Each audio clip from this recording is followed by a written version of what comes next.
On the day the earthquake hit, my husband ditched me and flew out to another city chasing his crush. I ended up buried under the debris, managing to send him a message. Peter, there's an earthquake happening. I'm stuck underground. It's so dark. I'm freaking out. Once they got me out, I fired off 2 more texts before tossing my phone into the rubble. Peter, I can't keep holding on. Good thing you're busy with work. Otherwise, you and our kid would have died here with me. It's awesome you're safe. I did this on purpose. I wanted you to think I was dead.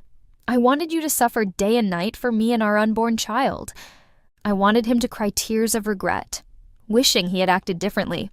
When the time was right and I couldn't hide it anymore, I planned to walk up to him and say, I want a divorce.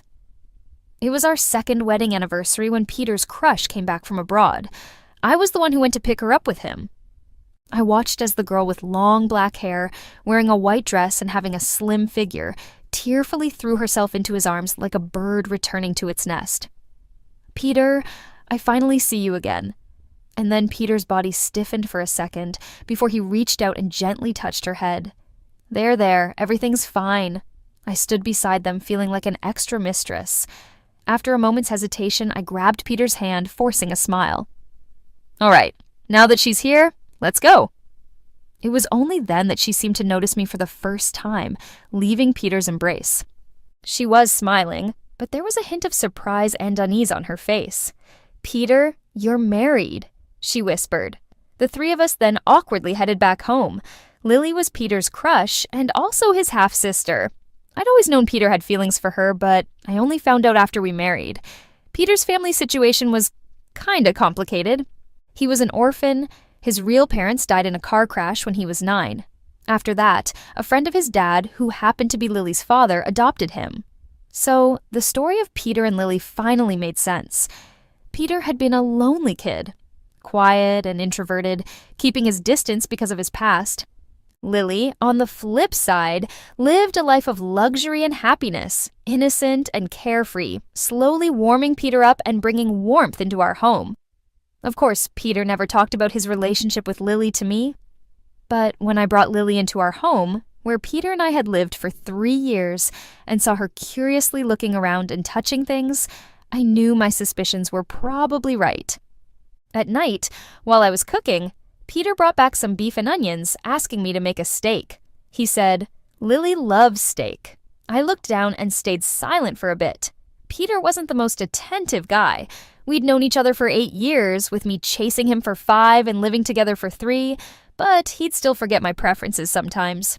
He even forgot that I was allergic to onions, but he remembered Lily's favorites like they were the most important thing.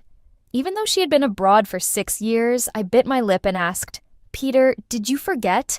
I'm allergic to onions. I get rashes all over if I touch them. He seemed dazed for a moment, then smiled and pushed me out of the kitchen. Sorry, Emma. Didn't know about your onion allergy? We never have onions on our dining table. Could you wait outside for a bit? I'll handle dinner tonight.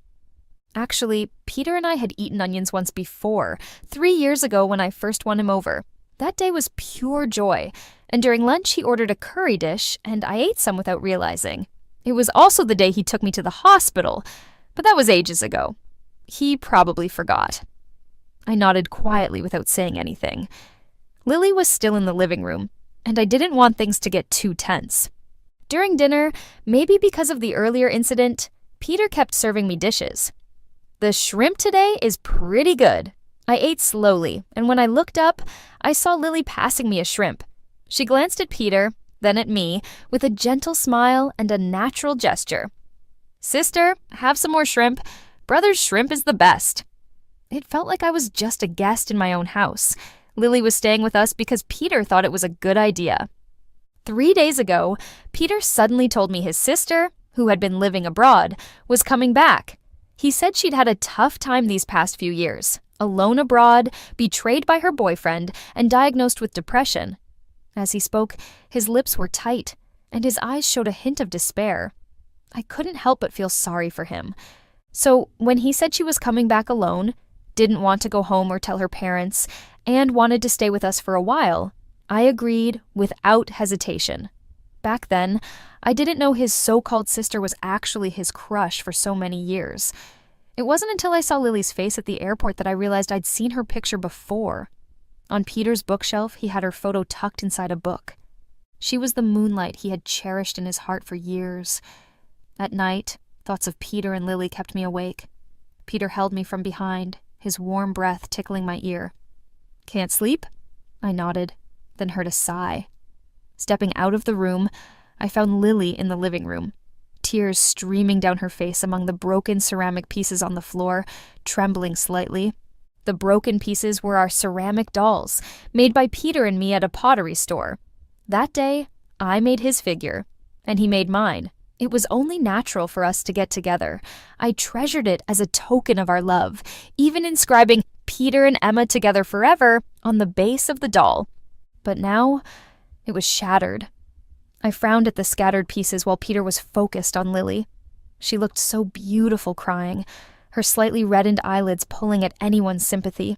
It was just a pair of ceramic dolls. Not a big deal. No need to cry.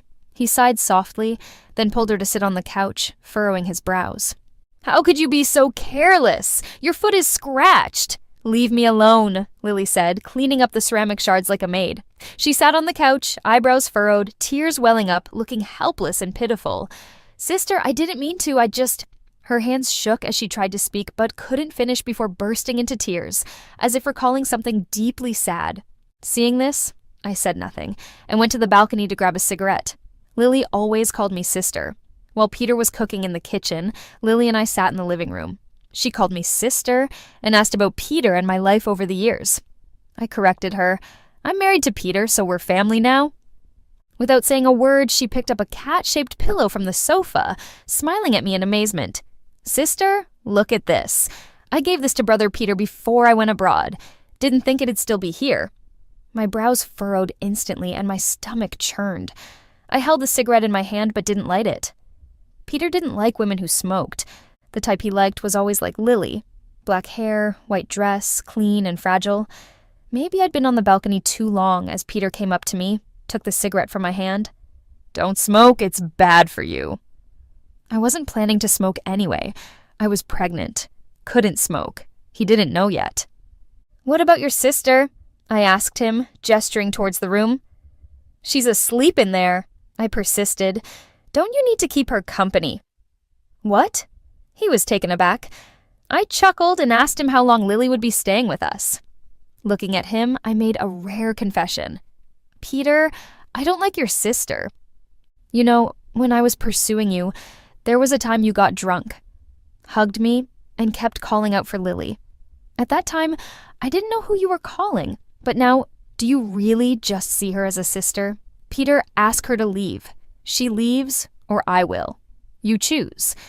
Peter looked at me for a long time with a complex expression, then sighed deeply. "Emma, what happened just now? Lily didn't mean it. She just has depression. Her emotions aren't very stable. Can you understand her a bit? I know this request is unfair to you, but Lily's parents, including Lily herself, have been kind to me. Bringing her to our home wasn't for any other reason. The past is in the past. Now I truly see her as just a sister." "I have you, don't I?" Peter made me believe him. I looked at him, remembering so much. We met in high school. Peter was good-looking and a good student, but not very likable because he was too reclusive. He always sat in the back row, leaning against the wall, the darkest spot in the whole classroom. When he sat there, it got even darker, like no light could penetrate. But I liked him a lot. I felt like we were very similar.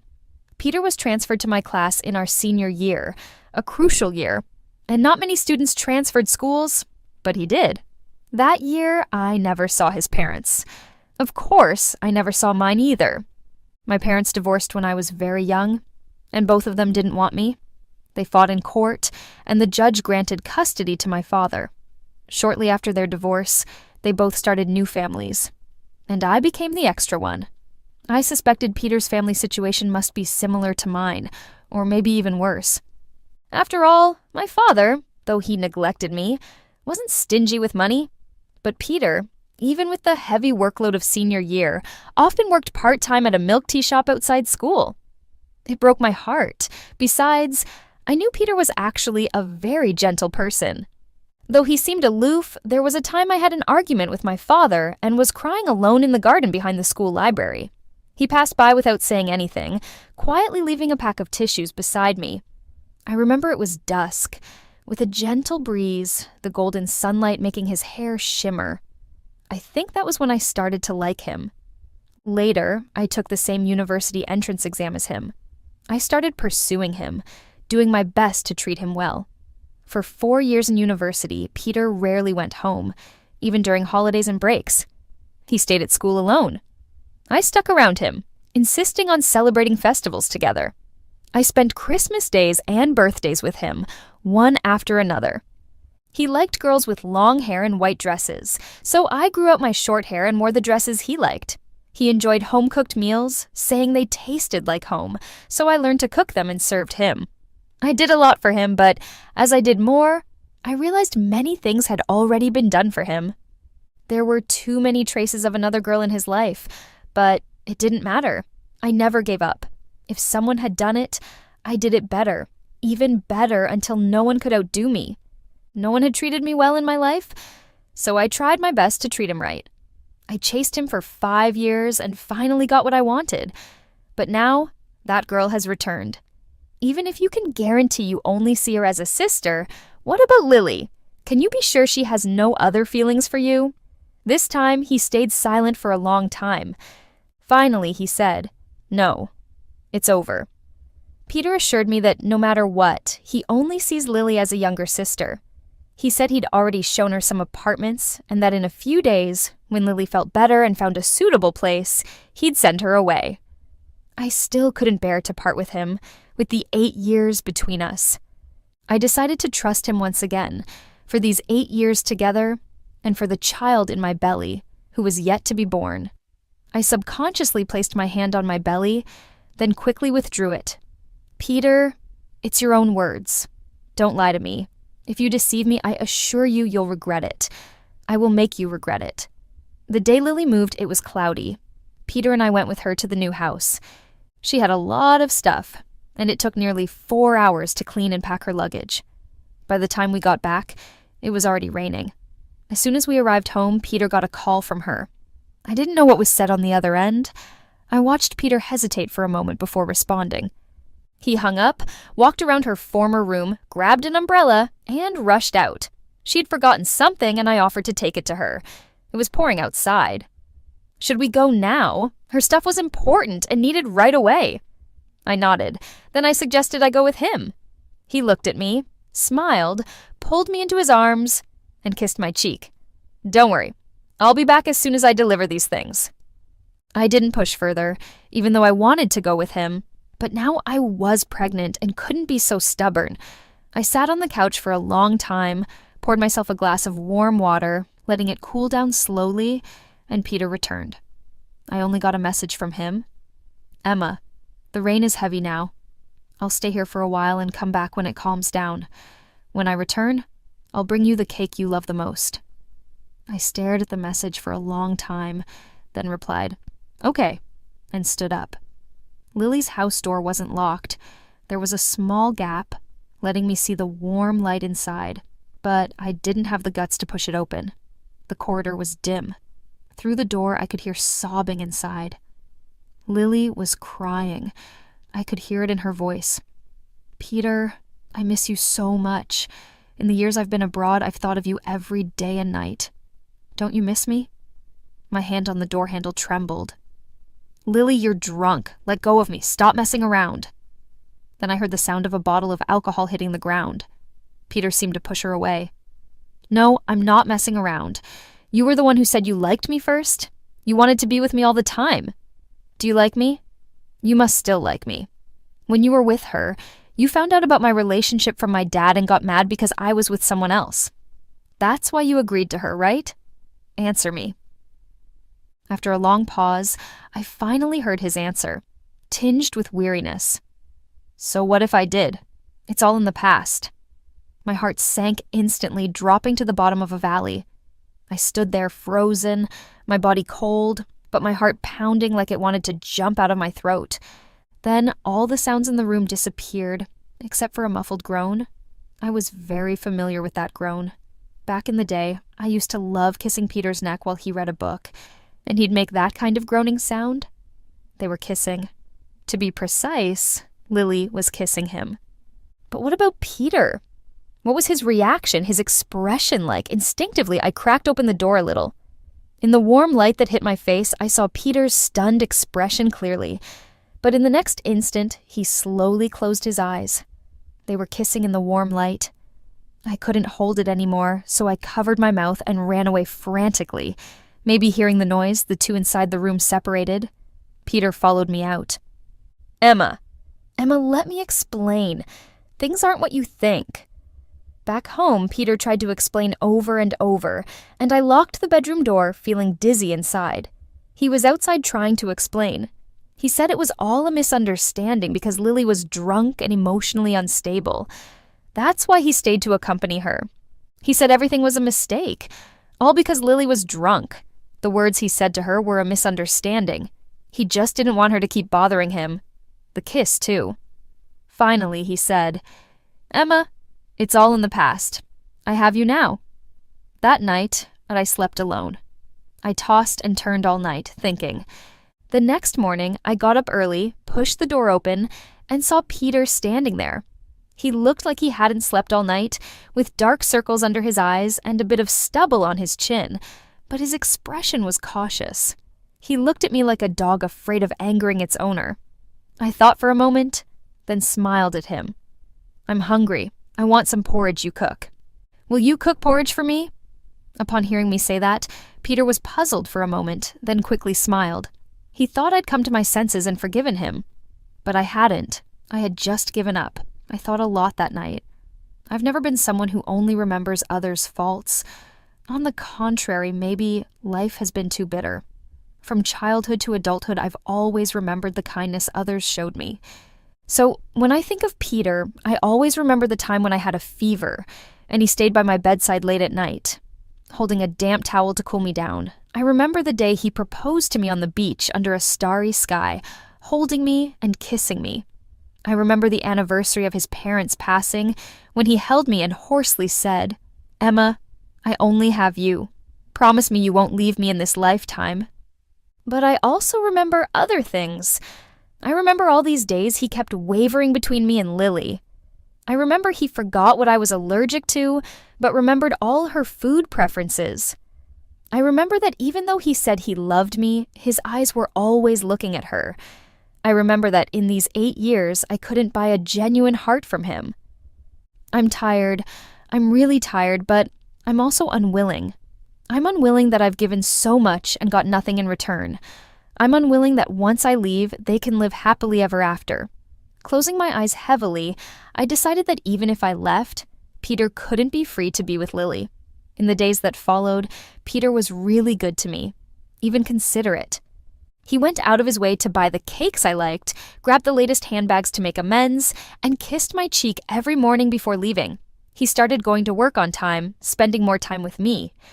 But I also saw on Lily's social media that he was buying her medicine, cooking for her, celebrating her birthday. Her last Instagram post was a pair of photos. One was of her and him years ago, their faces young and full of genuine, warm smiles. The other was a selfie. In the photo, Lily was holding a bouquet of roses, smiling sweetly, and behind her, a man in an apron was busy in the kitchen. The caption read, "Time flies, but we're just like in the past." Anyone who saw those photos and caption would think they were a loving, newlywed couple. I glanced at it, then gave it a like. After a while, I got a call from Peter. "Emma, have you finished work? Let me pick you up for dinner." "Sure. Let's go have some Western food." I happily agreed, though deep down I thought, he's really busy. Busy taking care of me and busy being with her, reluctant to leave me yet unable to let go of her. I pretended to know nothing, playing the role of a good wife who trusted him completely. One evening, I distinctly heard Lily calling him, and I simply asked, "Is that Lily?" At that time, he was lying next to me, half asleep as he answered the call, his mind still groggy. "Yes, she has a cold and a headache." He spoke, then suddenly paused. "Emma, I smiled and interjected, "Then go and see her. Just remember to come back early." That night, Peter didn't leave. He said they had medicine at her place, and she had taken it and would be fine after a good night's sleep. After his words, he turned to look at me. His expression, how can I describe it? A mix of disbelief and hesitation. He hesitated for a long time, then blurted out, "Why? What? Why?" I acted clueless. "In the middle of the night, you want me to deliver medicine to another woman." So he knew it wasn't right either. I smiled lightly and softly said, "After all, she's your sister, isn't she? Peter, I've thought it over. I should trust you. People have to look forward, right? Let the past be the past." That night, Peter and I had a long conversation. I never like to act coquettish or vulnerable. I always like to appear strong.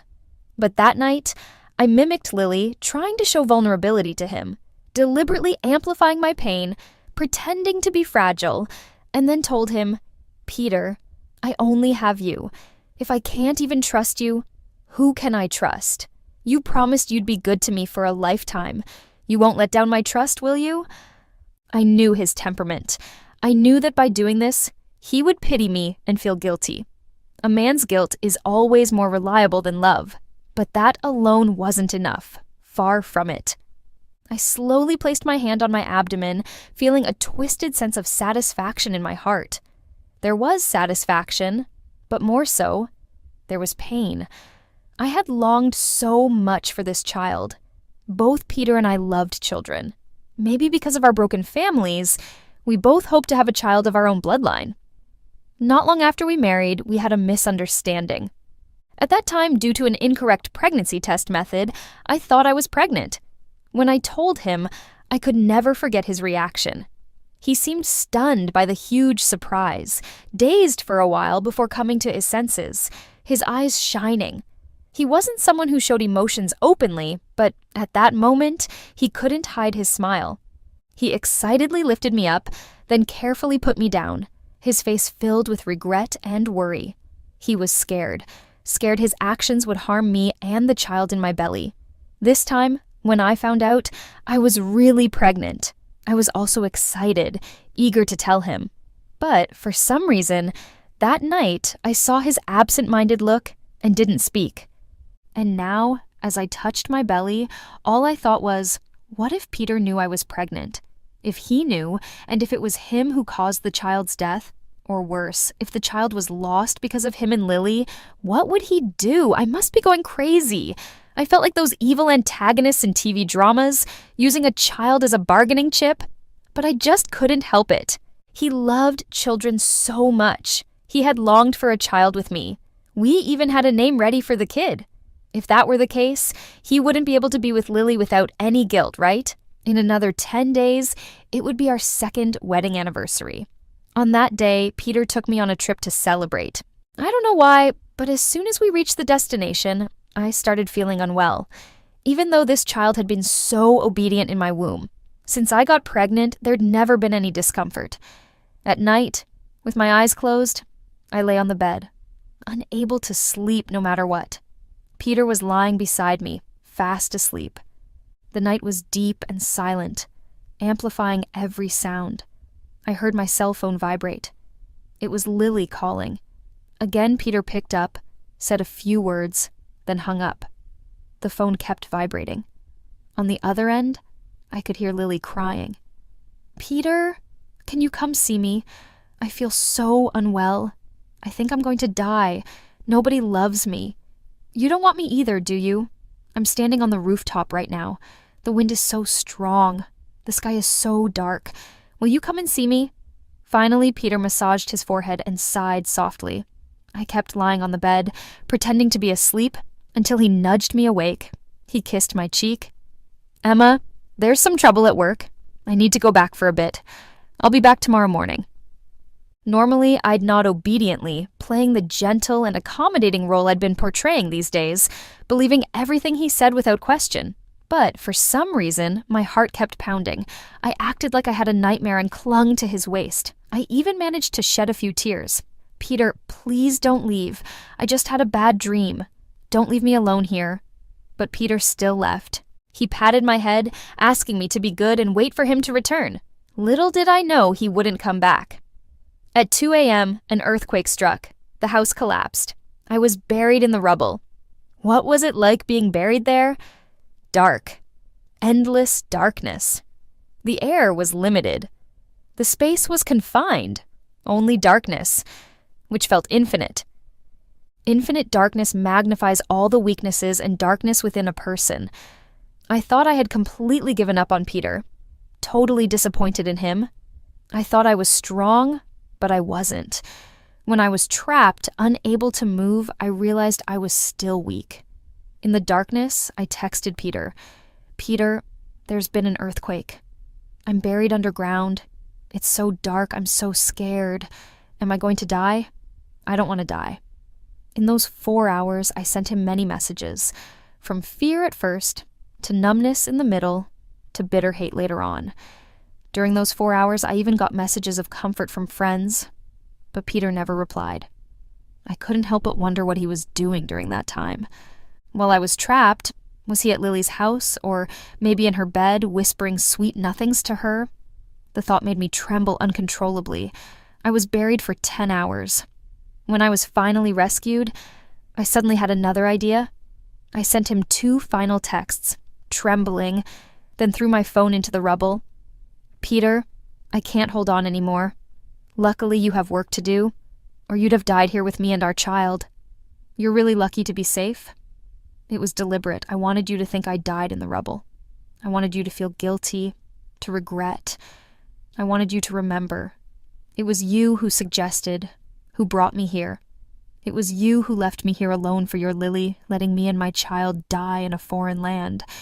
Even when I was teetering on the edge of death, my heart and mind were consumed by thoughts of him, constantly worrying and celebrating for him.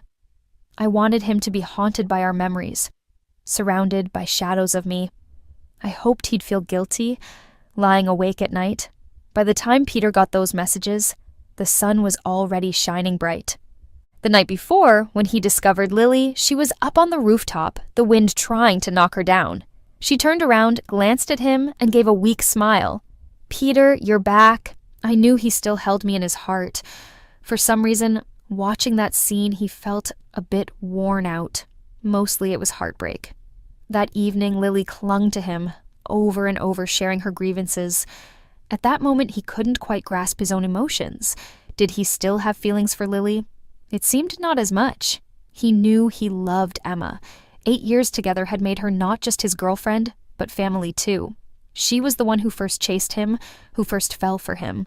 But over those 8 years, he couldn't bring himself to leave her. Towards Lily, he felt only hesitation.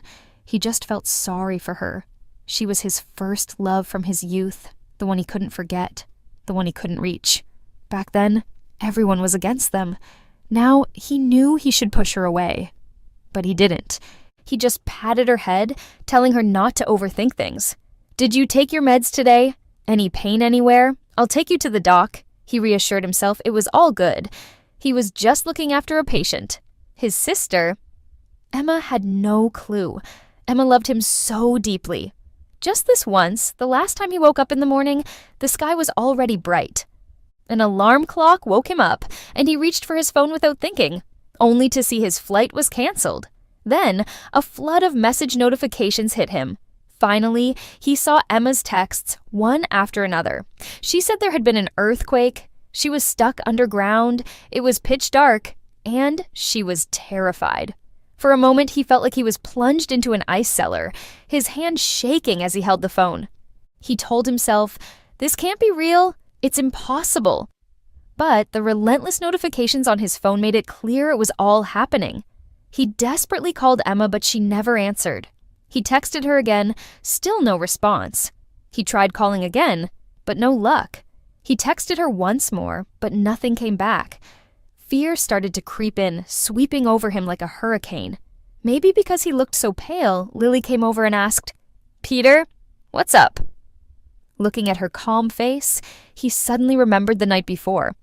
Last night, at 2 a.m, while Emma was trapped under the rubble, what was he doing? His face darkened even more. He quickly grabbed his coat from the sofa and headed out. "Peter, where are you going?" He thought he heard Lily's voice, but at the same time he didn't. He just kept walking, his steps shaky. He had no idea where he was headed. Where could he go? All flights to that area were canceled. The roads were destroyed. He couldn't reach her. He couldn't go anywhere. Finally, Peter made his way back home, the place he'd shared with Emma for 3 years. He held his phone numbly, constantly refreshing it, hoping for a message from Emma. But nothing came. He waited for 5 hours and finally got 2 short texts from Emma. "Peter, I can't hold on anymore. It's lucky you're still busy with work. Otherwise, you'd have died here with me and the baby. You're really lucky to be safe." His heart shattered. A baby. He and Emma had a child. Suddenly he remembered a few days ago when Emma took a package full of baby clothes and toys. He was confused. He asked why she bought those. She just smiled and said a friend of hers was pregnant, so she wanted to get her some gifts. Back then, holding her, he had eagerly asked, "Emma, when are we having our own kid?" And she had blushed, smiling shyly. She looked at him seriously and asked, "Peter, if we ever have our own child, will you be a good husband and dad?" "Of course I will. I'll take care of you. I'll do better than anyone else. And I'll never let you down." Memories flooded back instantly. He went on a crazy search for those things, only to find the house filled with Emma's touches. On the fridge was a weekly meal plan Emma had neatly written on a small chalkboard. In the closet, all the clothes were organized, and even in his study, on his desk, were cards she'd written for him. "An hour of work done. Time for a break. Don't forget to drink water." Why had he never noticed these things before? Why had he always taken them for granted? He searched for a long time and finally found those items in a drawer. Besides the baby clothes and toys, he also found a very old, thick sketchbook. He knew Emma liked to draw, but he didn't realize she had secretly sketched so many portraits of him. One by one, from their first meeting in high school, getting to know each other, falling in love, and getting married, she had captured every moment with her drawings. The earliest sketch was very old, showing him reading a book in high school. She had written beside it, "The person I fell in love with at first sight." The second drawing showed the start of their relationship. He was discreetly handing tissues to a girl crying in the garden. She wrote, "He's really a gentle person." The third drawing confused him for a bit because he couldn't remember looking like that. Only after reading the note did he realize it must have been from their first Chinese New Year together. She wrote, "Turns out he, like me, has nowhere to go. I feel so sorry for him. From now on, I'll spend every Christmas with him. Even if he doesn't need my company, having someone by your side is always better, right?" He kept flipping through the pages and finally found the portrait of them together. There were no people in the drawing, just 2 well-crafted ceramic dolls. She wrote beside it, "Our token of love. Even though you never told me you liked me, we made ceramic dolls for each other, and you'd smile looking at them. This should be a form of mutual understanding, right? I'll keep these dolls safe. When we marry, have kids, and when we're old, I'll show these to our grandkids and tell them our story." As he read this, he took a sharp breath and subconsciously went to the living room to find those ceramic dolls. But when he reached the display cabinet, he suddenly remembered that the pair of ceramic dolls had already been broken. His hand grasped at nothing. Eventually, he collapsed on the floor, sobbing uncontrollably. After the earthquake, that place was closed for 7 days. During those days, Peter did everything he could. He sent her countless messages and made numerous calls. He even reported her missing to the police, searched for everyone connected to her, but never found any info. He even went to her parents, but they had no clue what happened on their end. He couldn't accept that Emma was dead. Every night, he locked himself in his room. He didn't dare go anywhere, as every corner of the house was filled with traces of Emma. He thought of her when he saw the paintings on the walls, the decorations on the table, the warm yellow cushions on the sofa, and the flowers by the bedside. So many memories between them. She loved him deeply, and he loved her too. But why did things end up like this? On the 6th night, the flowers by the bedside were left and started to wilt. He was the same. He lay in bed, flipping through the photo album she left behind and the messages she sent while buried underground. He wondered, what was she feeling down there?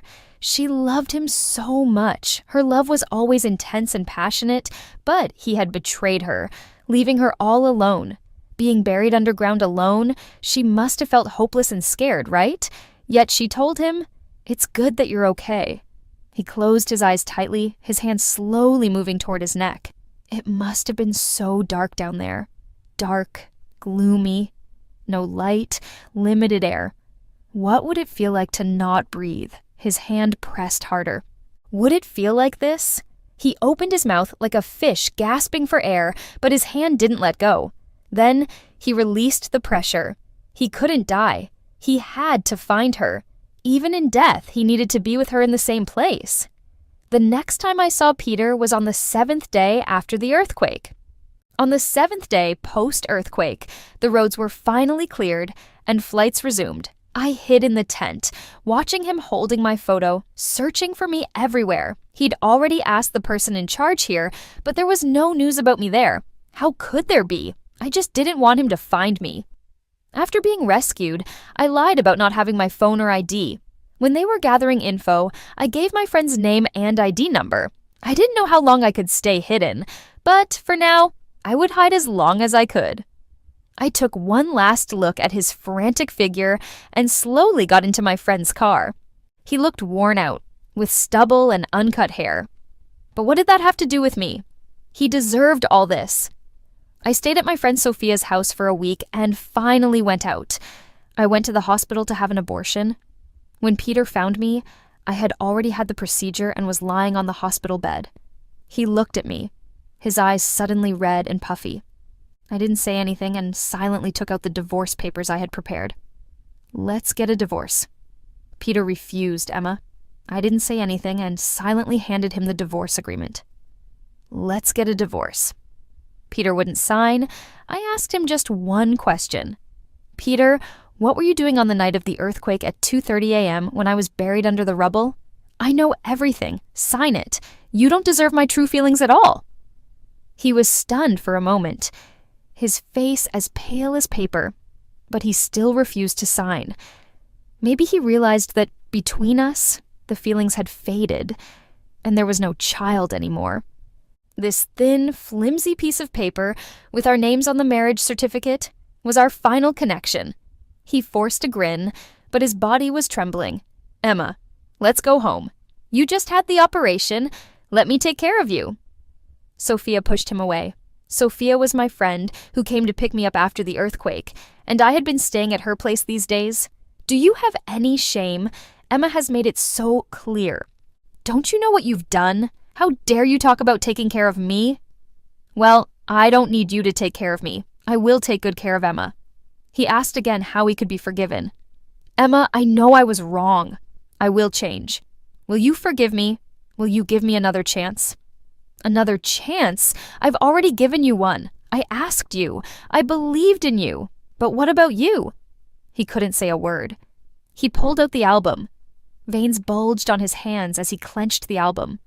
After hesitating for a moment, he finally blurted out, But Emma, you love me, right? No one will ever love you like she did." After hesitating for a bit, he finally said, But Emma, you love me, right? No one will ever love you like she did. If you love me so much, how could you suddenly stop loving me?" He actually asked that. I looked at him intensely, with no emotions left in my heart. I smiled lightly, grabbed the album from him, and tore it into pieces. "Peter, I loved you, but that was in the past. I loved you, but who wouldn't be better to love than you? Every stroke and line in this book is my true feelings, but you don't deserve to keep them." In the days that followed, Peter came to see me every day. Each time he brought the soup he made, then knocked on Sophia's door. And Sophia, every time in front of him, poured the soup down the trash can and then sent him away. A week later, Sophia had enough. She called the police to drive Peter away. So after that, Peter waited for me at the community gate every day. He waited for over half a month. During those 2 weeks, he quit his job and even gave up on Lily. I never went downstairs to see him. On the day 2 weeks later, it was my birthday. That day, Peter bought a cake, called me, hoping I'd come see him. On the phone, he said he'd wait for me until I came. I didn't say anything and hung up. I still didn't go to see him. That night, it was pouring rain. Early the next morning, I got a call from Lily. She told me Peter had a high fever and was in the hospital. She begged me to come see him. I still didn't say anything and hung up, but I still went to the hospital. The smell of disinfectant was strong. Peter saw me, and his eyes lit up immediately. I looked at him, then at the equally haggard Lily beside him, and slapped them both. "What are you doing?" Lily spoke up, about to push me, but I shoved her to the ground first.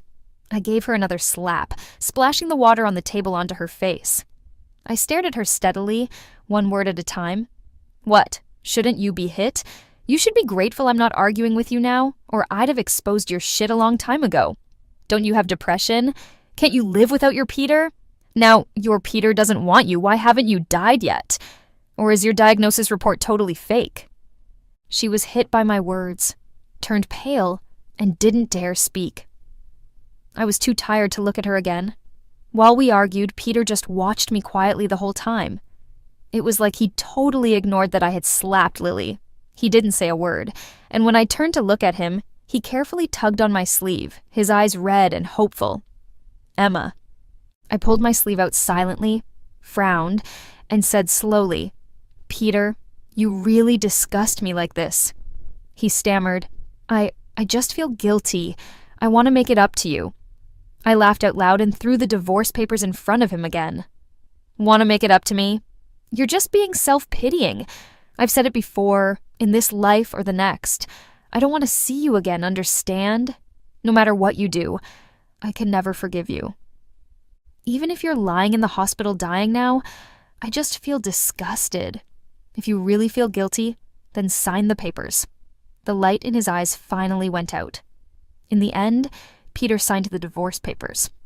I also moved out of Sophia's house. I changed cities, moved into a new home, and started fresh. For the next few years, I didn't see Peter again. However, every Christmas, I'd receive some weird packages filled with jewelry and luxury items. I sent them all back. One time, I got a pair of ceramic dolls that looked almost exactly like the ones Lily had smashed before. I smashed those dolls and sent them back too. 3 years after the divorce, my career took off, and I met someone new. We met at work. Soon after getting to know each other, we hit it off and started dating naturally. He was super gentle, totally different from Peter. No messy ex-girlfriends. Since we started dating, he often talked about me. People around him knew he was henpecked. He rarely drank and kept a distance from female friends on purpose. Even at social events, he'd come home on time because his girlfriend kept him on a short leash. He said, "Emma, I'm your boyfriend. I need to control myself and give you a sense of security. Let's keep our relationship natural and get married." Shortly after we got married, I heard Peter wasn't doing well. After the divorce, he was really depressed, numbing himself with alcohol every day, and had been to the hospital several times. On the day I got married, he drank until he had stomach bleeding. That white moonlight of his was always by his side, but unfortunately, Peter didn't want her company. I heard he seemed genuinely depressed now. A few days later, I got a letter. There was no signature, but as soon as I saw the handwriting, I knew it was from Peter. I didn't open it, just tore it up and threw it in the trash. After so many years, I had moved on to a new life and didn't want to hear anything else from him.